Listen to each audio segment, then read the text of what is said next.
Telugu Desam party అధికారంలోకి రాగానే మొట్టమొదట రెడ్ బుక్ వేధింపులకు గురైంది వైఎస్ఆర్సీపీ నేత. ఆ వైఎస్ఆర్సీపీ నేతను నెలల పాటు జైల్లో ఉంచారు, నెలల పాటు వేధించారు. ఆయన అనారోగ్యంతో బాధపడుతున్నా సరే ఆయన పైన తెలుగుదేశం కూటమి ప్రభుత్వం కనికరం చూపలేదు. ఆయన 3 నెలలకు పైగా రిమాండ్ ఖైదీగా జైల్లో ఉండి బెయిల్ వస్తున్న సమయంలో మళ్ళీ ఆయన పైన కొత్త కేసులు పెట్టి లోపల ఉంచాలని తెలుగుదేశం పార్టీ ప్రయత్నించిందంటే ఆ మాజీ ఎమ్మెల్యే పైన తెలుగుదేశం పార్టీ ప్రభుత్వం ఏ స్థాయిలో కక్ష సాధించిందో అర్థం చేసుకోవచ్చు. కానీ బెయిల్ రావడంతో ఆ నాయకుడు మళ్ళీ ఇప్పుడు వైఎస్ఆర్సీపీలో యాక్టివ్ అయ్యారు.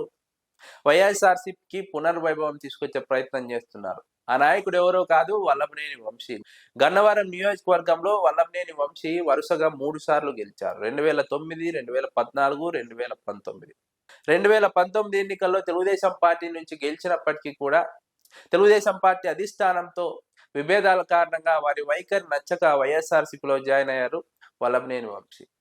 వల్లభనేని వంశీని వైసీపీలో జాయిన్ అయిన తర్వాత తెలుగుదేశం పార్టీ మొదటిగా రెడ్ బుక్ లో పేరు నమోదు చేసుకుంది. వంశీ పేరు నమోదు చేసుకున్నాకే మిగిలిన వాళ్ళ పేరు నమోదు చేసుకున్నట్టు రాజకీయాల్లో ఒక ప్రచారం కూడా ఉంది. ఇక అంతే, అధికారంలోకి రాగానే తెలుగుదేశం పార్టీ వల్లభనేని వంశీని వేధించడం మొదలుపెట్టింది. మొత్తం ఆయన పైన 11 కేసులు నమోదు చేసింది. 3 నెలలకు పైగా రిమాండ్ ఖైదీగా ఉన్నారు. ఆయనకు బెయిల్ వచ్చే సమయంలో మళ్ళీ కూడా ఆయన పైన కేసులు పెట్టి అరెస్టు చేసే ప్రయత్నం చేశారు. కానీ ఆయనకు బెయిల్ వచ్చింది. బెయిల్ వచ్చిన తర్వాత గన్నవరం నియోజకవర్గంలో వల్లభనేని వంశీ యాక్టివ్ అయ్యారు.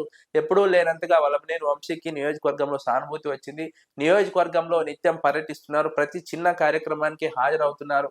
కార్యకర్తలకు అండగా నిలుస్తున్నారు. తాను జైల్లో ఉన్న సమయంలో కూడా కార్యకర్తల బాగోగుల గురించి తెలుసుకొని కార్యకర్తలకు అండగా నిలిచారు. పరోక్షంగా తన కుటుంబ సభ్యుల ద్వారా అన్ని రకాలుగా ఇబ్బంది పడుతున్న కార్యకర్తలకు ఆర్థిక సహాయం, న్యాయ సహాయం అందిస్తూ వచ్చారు. బయటికి వచ్చిన తర్వాత ప్రతి కార్యకర్తను వెళ్ళి కలుస్తున్నారు. ప్రతి గ్రామానికి వెళ్తున్నారు.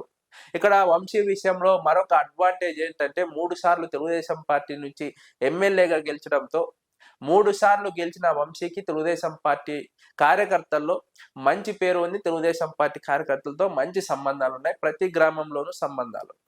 వంశీ వైఎస్ఆర్సీపీ నాయకుడిగా నియోజకవర్గంలోకి వెళ్ళినప్పుడు పాత పరిచయాలతో తెలుగుదేశం పార్టీ కార్యకర్తలు కూడా వంశీని మాట్లాడిస్తున్నారు. వంశీతో వచ్చి కలుస్తున్నారు. ఇదే వంశీకి అడ్వాంటేజ్ గా మారిన విషయం. ఈ విషయం నచ్చక తెలుగుదేశం పార్టీ ఎమ్మెల్యే యార్లగడ్డ వెంకట్రావు వల్లభనేని వంశీపై మరోసారి కక్ష సాధింపు ప్రయత్నం చేస్తున్నారు. కేసులు నమోదు చేసే ప్రయత్నం చేస్తున్నారు.